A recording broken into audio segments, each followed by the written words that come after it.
آج قدر کے بارے میں بات کریں گے. قدر اور فری ول کا کانسیپٹ انڈرسٹینڈ کرنے کی کوشش کریں گے. اگر اللہ نے پاسٹ، پریزنٹ اور فیوچر سب کچھ لکھ دیا ہے تو فری ول اس کے اندر کیسے آتی ہے؟ قدر کے کانسیپٹ کو انڈرسٹینڈ کرتے ہوئے ہم ہمیشہ یہ بھول جاتے ہیں کہ ٹائم جو ہے نا وہ صرف ہمارے لیے ہے. As a human being on this earth we are defined and like confined by time.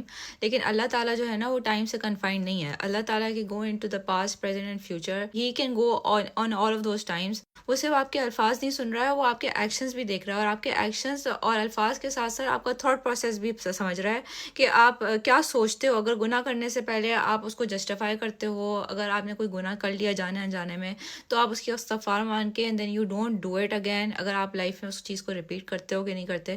So he is seeing all of those things in so many dimensions, in so many angles کہ جس میں ہم لوگ understand اور سمجھ نہیں سکتے. جب اللہ تعالیٰ وہ ساری چیزیں سن رہا ہے، دیکھ رہا ہے، سمجھ رہا ہے، اور تب اس نے قدر لکھ دی ہے آپ کی، اور پھر وہ کہتا ہے کہ تم لوگ کے پاس فری ول ہے، تم اس فری ول کا کچھ بھی کر سکتے ہو. اس نے بہت ساری جگہوں پہ ہم کو یہ اپرچونٹی دی ہوئی ہے کہ ہم صحیح اور غلط کو چوز کر سکیں. As a South Asian Pakistani woman I would talk about my own culture کہ ایون دو اسلام کے اندر کچھ چیزیں منع ہے، ہمارے کلچر کے اندر اس سے بھی زیادہ چیزیں منع ہوتی ہیں. ایک ڈاکٹر کی فیملی میں ایک بندہ اگر IT پڑھنا چاہ رہا ہو تو اس کو بہت زیادہ پریشرائز کیا جاتا ہے.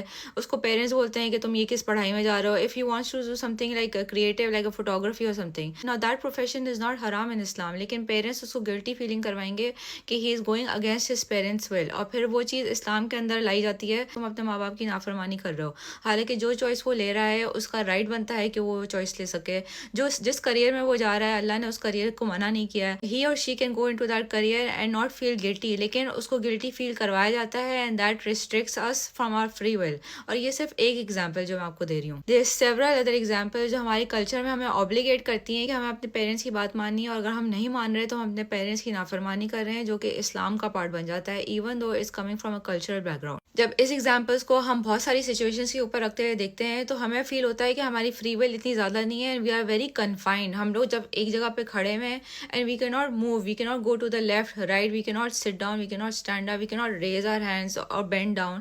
ہمیں بس ایک ہی لائن میں چلتے ہوئے جانا ہے جو کہ اللہ نے ہمارے لیے لکھ دیا ہے، even do most of it is cultural obligations and culture pressure.